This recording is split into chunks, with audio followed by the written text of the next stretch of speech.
Chapter 8 of The Lion, the Witch, and the Wardrobe, What Happened After Dinner. I'm your reader, Terry Bibo Knight. And now, said Lucy, do please tell us what's happened to Mr. Tumnus. That's bad, said Mr. Beaver, shaking his head. That's a very, very bad business. There's no doubt he was taken off by the police. I got that from a bird who saw it done. But where's he been taken to? Asked Lucy. Well, they were heading northwards when they were last seen, and we all know what that means. No, we don't, said Susan. But Mr. Beaver shook his head in a very gloomy fashion. I'm afraid it means they were taking him to her house, said Mr. Beaver. But what'll they do to him, Mr. Beaver? Gasped Lucy. Well, said Mr. Beaver, you can't exactly say for sure. But there's not many taken in there that ever comes out again. Statues, all full of statues, they say it is, in the courtyard and up the stairs and in the hall. People she's turned, he paused and shuddered, turned into stone. But Mr. Beaver, said Lucy, can't we, we must do something to save him. It's too dreadful, and it's all on my account. I don't doubt you'd save him if you could, dearie, said Mrs. Beaver, but you've got no chance of getting into that house against her will and ever coming out alive.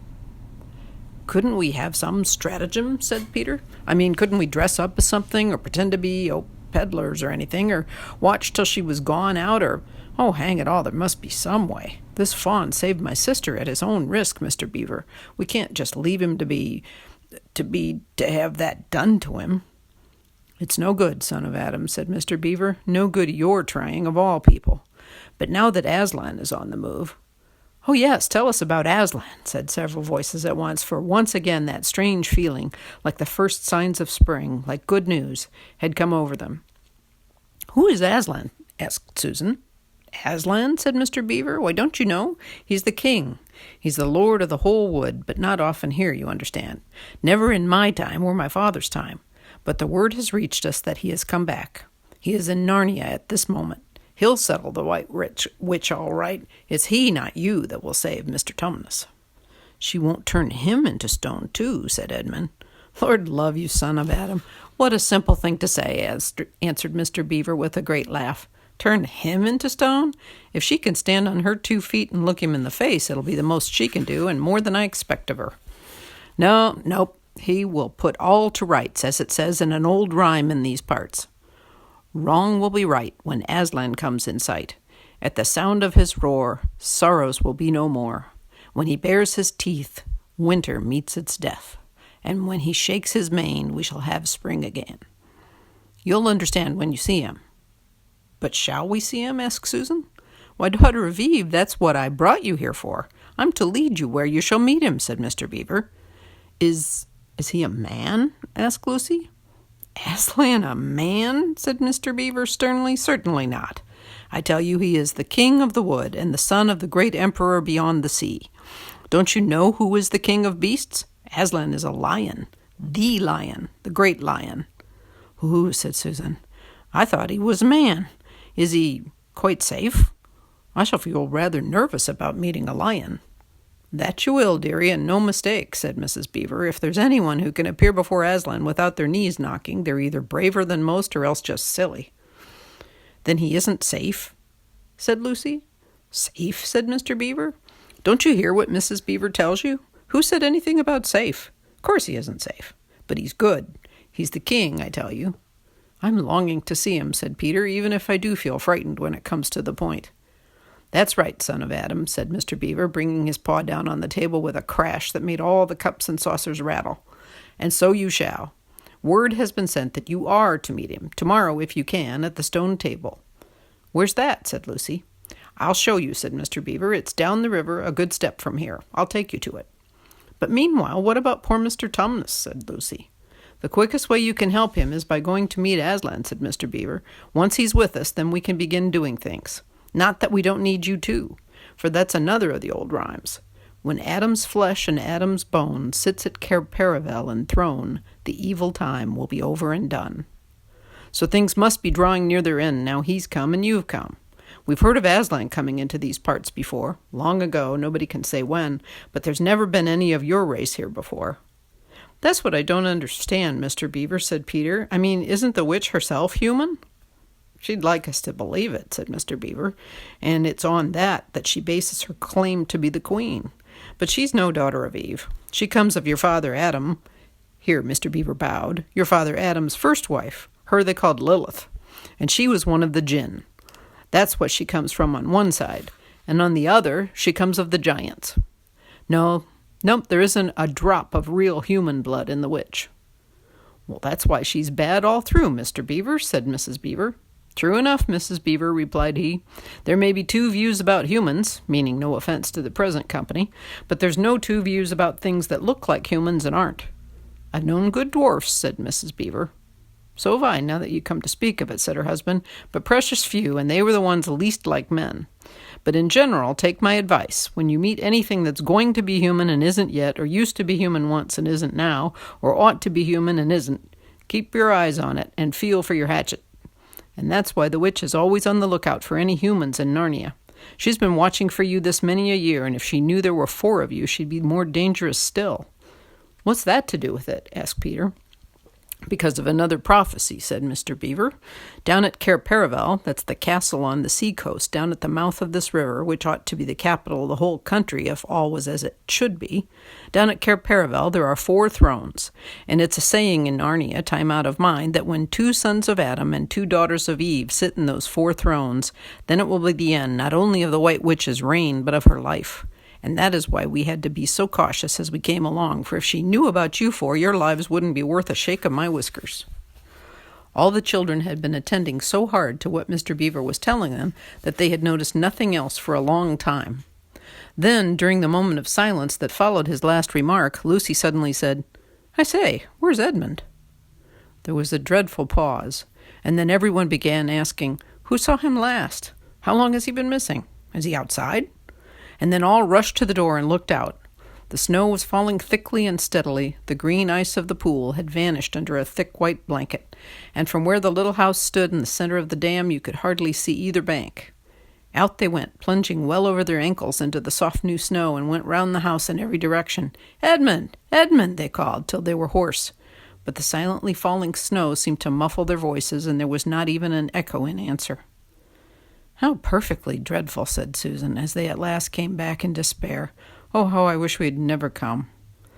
What on earth are we to do, Mr. Beaver? Said Peter. Do? Said Mr. Beaver, who was already putting on his snow boots. Do? We must be off at once. We haven't a moment to spare. We'd better divide into 4 search parties, said Peter, and all go in different directions. Whoever finds him must come back here at once, and... Search parties, son of Adam? Said Mr. Beaver. What for? Why, to look for Edmund, of course. There's no point in looking for him, said Mr. Beaver. What do you mean, said Susan. He can't be far away yet, and we've got to find him. What do you mean when you say there's no use looking for him? The reason there's no use looking, said Mr. Beaver, is that we know already where he's gone. Everyone stared in amazement. Don't you understand, said Mr. Beaver. He's gone to her, to the White Witch. He has betrayed us all. Oh, surely, oh, really, said Susan. He can't have done that. Can't he? Said Mr. Beaver, looking very hard at the 3 children, and everything they wanted to say died on their lips, for each felt suddenly quite certain inside that this was exactly what Edmund had done. But will he know the way? Said Peter. Has he been in this country before? Asked Mr. Beaver. Has he ever been here alone? Yes, said Lucy, almost in a whisper. I'm afraid he has. And did he tell you what he'd done or who he'd met? Well, no, he didn't, said Peter.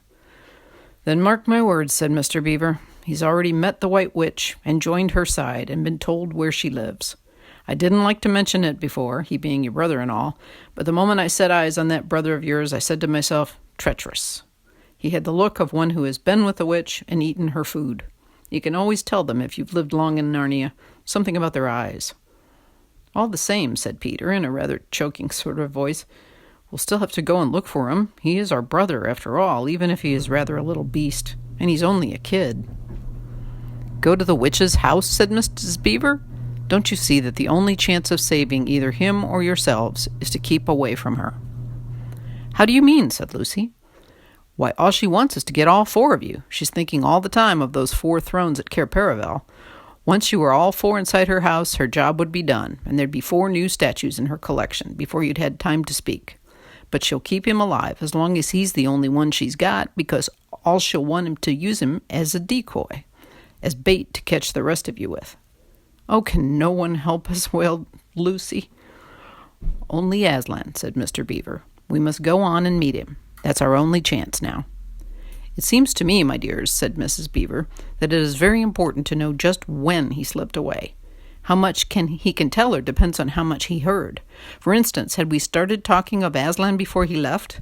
If not, we may do very well, for she won't know that Aslan has come to Narnia, or that we are meeting him, and will be off her guard as far as that is concerned." "I don't remember his being here when we were talking about Aslan," began Peter, but Lucy interrupted him. "Oh, yes, he was," she said miserably. "Don't you remember? It was he who asked whether the witch couldn't turn Aslan into stone, too." "So he did, by Jove," said Peter. "Just the sort of thing he would say, too." "Worse and worse," said Mr. Beaver. "And the next thing is this. Was he still here when I told you that the place for meeting Aslan was the stone table?" And of course no one knew the answer to this question. "Because if he was," continued Mr. Beaver, "then she'll simply sludge down in that direction and get between us and the stone table and catch us on our way down. In fact, we shall be cut off from Aslan." "But that isn't what she'll do first," said Mrs. Beaver. "Not if I know her. The moment that Edmund tells her that we're all here, she'll set out to catch us this very night, and if he's been gone about half an hour, she'll be here in about another 20 minutes. "You're right, Mrs. Beaver," said her husband. "We must all get away from here. There is not a moment to lose." Chapter 9 of C.S. Lewis's The Lion, the Witch, and the Wardrobe. In the Witch's House. I'm your reader, Terry Bibo Knight. And now, of course, you want to know what had happened to Edmund. He had eaten his share of the dinner, but he hadn't really enjoyed it because he was thinking all the time about Turkish delight. And there's nothing that spoils the taste of good ordinary food half so much as the memory of bad magic food. And he had heard the conversation and hadn't enjoyed it much either because he kept on thinking that the others were taking no notice of him and trying to give him the cold shoulder. They weren't, but he imagined it. And then he had listened until Mr. Beaver told them about Aslan, and until he had heard the whole arrangement for meeting Aslan at the stone table. It was then that he began very quietly to edge himself under the curtain which hung over the door. For the mention of Aslan gave him a mysterious and horrible feeling, just as it gave the others a mysterious and lovely feeling. Just as Mr. Beaver had been repeating the rhyme about Adam's flesh and Adam's bone, Edmund had been very quietly turning the door handle. And just before Mr. Beaver had begun telling them that the White Witch wasn't really human at all, but half a djinn and half a giantess, Edmund had got outside into the snow and cautiously closed the door behind him. You mustn't think that even now Edmund was quite so bad that he actually wanted his brother and sisters to be turned into stone. He did want Turkish delight and to be a prince, and later a king, and to pay Peter out for calling him a beast. As for what the witch would do with the others, he didn't want her to be particularly nice to them, certainly not to put them on the same level as himself, but he managed to believe, or to pretend he believed, that she wouldn't do anything very bad to them. Because he said to himself, all these people who say nasty things about her are her enemies, and probably half of it isn't true. She was jolly nice to me anyway, much nicer than they are. I expect she is the rightful queen, really. Anyway, she'll be better than that awful Aslan. At least that was the excuse he made in his own mind for what he was doing. It wasn't a very good excuse, however, for deep down inside him he knew that the White Witch was bad and cruel. The first thing he realized when he got outside and found the snow falling all around him was that he had left his coat behind in the beaver's house. And of course there was no chance of going back to get it now. The next thing he realized was that daylight was almost gone, for it had been nearly 3 o'clock when they sat down to dinner, and the winter days were short. He hadn't reckoned on this, but he had to make the best of it. So he turned up his collar and shuffled off across the top of the dam. Luckily, it wasn't so slippery since the snow had fallen, to the far side of the river. It was pretty bad when he reached the far side. It was growing darker every minute, and what with that and the snowflakes swirling all around him, he could hardly see 3 feet ahead. And then, too, there was no road. He kept slipping into the deep drifts of snow and skidding on frozen puddles and tripping over fallen tree trunks and sliding down steep banks and barking his shins against rocks till he was wet and cold and bruised all over. The silence and the loneliness were dreadful. In fact, I really think he might have given up the whole plan and gone back and owned up and made friends with the others, if he hadn't happened to say to himself, "When I'm king of Narnia, the first thing I shall do will be to make some decent roads." And of course that set him off thinking about being a king and all the other things he would do, and this cheered him up a good deal. He had just settled in his mind what sort of palace he would have and how many cars, and all about his private cinema and where the principal railways would run, and what laws he would make against beavers and dams, and was putting the finishing touches to some schemes for keeping Peter in his place when the weather changed. First, the snow stopped. Then a wind sprang up, and it became freezing cold. Finally, the clouds rolled away and the moon came out. It was a full moon, and shining on all that snow it made everything almost as bright as day, only the shadows were rather confusing. He would never have found his way if the moon hadn't come out by the time he got to the other river.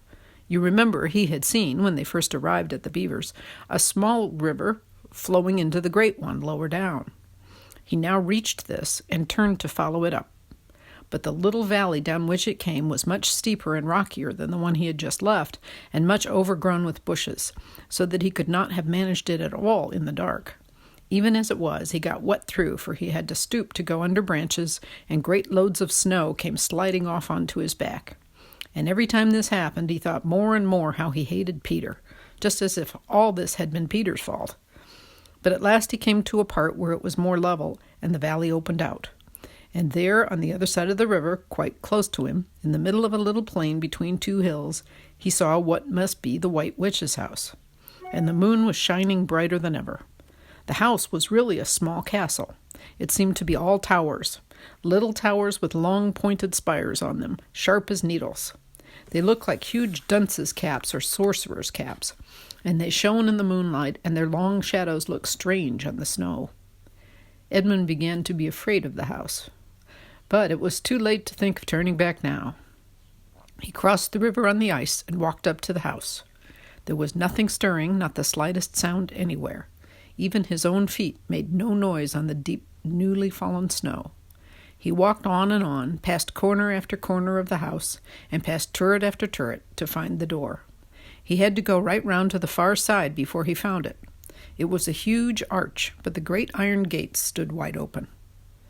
Edmund crept up to the arch and looked inside into the courtyard, and there he saw a sight that nearly made his heart stop beating.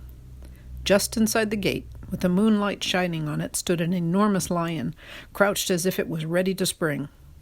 And Edmund stood in the shadow of the arch, afraid to go on and afraid to go back, with his knees knocking together. He stood there so long that his teeth would have been chattering with cold even if they had not been chattering with fear. How long this really lasted, I don't know, but it seemed to Edmund to last for hours. Then at last he began to wonder why the lion was standing so still, for it hadn't moved 1 inch since he first set eyes on it. Edmund now ventured a little nearer, still keeping in the shadow of the arch as much as he could. He now saw, from the way the lion was standing, that it couldn't have been looking at him at all. But supposing it turns its head, thought Edmund. In fact, it was staring at something else, namely a little dwarf who stood with his back to it about 4 feet away. Aha, thought Edmund. When it springs at the dwarf, then will be my chance to escape. But still the lion never moved, nor did the dwarf. And now at last Edmund remembered what the others had said about the White Witch turning people into stone. Perhaps this was only a stone lion. And as soon as he had thought of that, he noticed that the lion's back and the top of its head were covered with snow. Of course, it must only be a statue. No living animal would have let itself get covered with snow. Then very slowly, and with his heart beating as if it would burst, Edmund ventured to go up to the lion. Even now he hardly dared to touch it, but at last he put out his hand very quickly and did. It was cold stone. He'd been frightened of a mere statue. The relief which Edmund felt was so great that in spite of the cold he suddenly got warm all over, right down to his toes, and at the same time there came into his head what seemed a perfectly lovely idea. Probably, he thought, this is the great lion Aslan that they were all talking about. She's caught him already and turned him into stone. So that's the end of all their fine ideas about him. Pooh! Who's afraid of Aslan? And he stood there gloating over the stone lion, and presently he did something very silly and childish. He took a stump of lead pencil out of his pocket and scribbled a mustache on the lion's upper lip, and then a pair of spectacles on its eyes. And then he said, "Yeah, silly old Aslan, how do you like being a stone? You thought yourself mighty fine, didn't you?" But in spite of the scribbles on it, the face of the great stone beast still looked so terrible, and sad and noble, staring up in the moonlight, that Edmund didn't really get any fun out of jeering at it. He turned away and began to cross the courtyard. As he got into the middle of it, he saw that there were dozens of statues all about, standing here and there, rather as the pieces stand on a chessboard when it is halfway through the game. There were stone satyrs and stone wolves and bears and foxes and catamountains of stone. There were lovely stone shapes that looked like women, but who were really the spirits of trees. There was the great shape of a centaur and a winged horse and a long, lithe creature that Edmund took to be a dragon. They all looked so strange, standing there perfectly lifelike and also perfectly still in the bright, cold moonlight, that it was eerie work crossing the courtyard. Right in the very middle stood a huge shape like a man, but as tall as a tree, with a fierce face and a shaggy beard and a great club in its right hand. Even though he knew that it was only a stone giant and not a live one, Edmund did not like going past it. He now saw that there was a dim light showing from a doorway on the far side of the courtyard. He went to it. There was a flight of stone steps going up to an open door. Edmund went up to them. Across the threshold lay a great wolf. It's all right, he kept saying to himself. It's only a stone wolf. It can't hurt me. And he raised his leg to step over it. Instantly, the huge creature rose, with all the hair bristling along its back, opened a great red mouth, and said in a growling voice, "Who's there? Who's there? Stand still, stranger, and tell me who you are." "If you please, sir," said Edmund, trembling so that he could hardly speak. "My name is Edmund, and I'm the son of Adam that Her Majesty met in the wood the other day, and I've come to bring her the news that my brother and sisters are now in Narnia, quite close, in the beaver's house. She wanted to see them." "I will tell Her Majesty," said the wolf. "Meanwhile, stand still on the threshold as you value your life." Then it vanished into the house. Edmund stood and waited, his fingers aching with cold and his heart pounding in his chest, and presently the grey wolf, Fenris Ulf, the chief of the witches' secret police, came bounding back and said, "Come in, come in, fortunate favourite of the queen," or else not so fortunate. And Edmund went in, taking great care not to tread on the wolf's paws. He found himself in a long, gloomy hall with many pillars, full, as the courtyard had been, of statues. The one nearest the door was a little fawn with a very sad expression on its face, and Edmund couldn't help wondering if this might be Lucy's friend. The only light came from a single lamp, and close behind this sat the White Witch. "I'm come, Your Majesty," said Edmund, rushing eagerly forward. "How dare you come alone?" said the witch in a terrible voice. "Did I not tell you to bring the others with you?" "Please, Your Majesty," said Edmund, "I've done the best I can. I brought them quite close. They're in the little house on the top of the dam just up the river with Mr. and Mrs. Beaver." A slow, cruel smile came over the witch's face. "Is this all your news?" she asked. "No, Your Majesty," said Edmund, and proceeded to tell her all he had heard before leaving the beaver's house. "What? Aslan?" cried the queen. "Aslan? Is this true? If I find you have lied to me—" "Please, I'm only repeating what they said," stammered Edmund. But the queen, who was no longer attending to him, clapped her hands. Instantly, the same dwarf whom Edmund had seen with her before appeared. "Make ready our sledge," ordered the witch, "and use the harness without bells." And that's the end of chapter 9.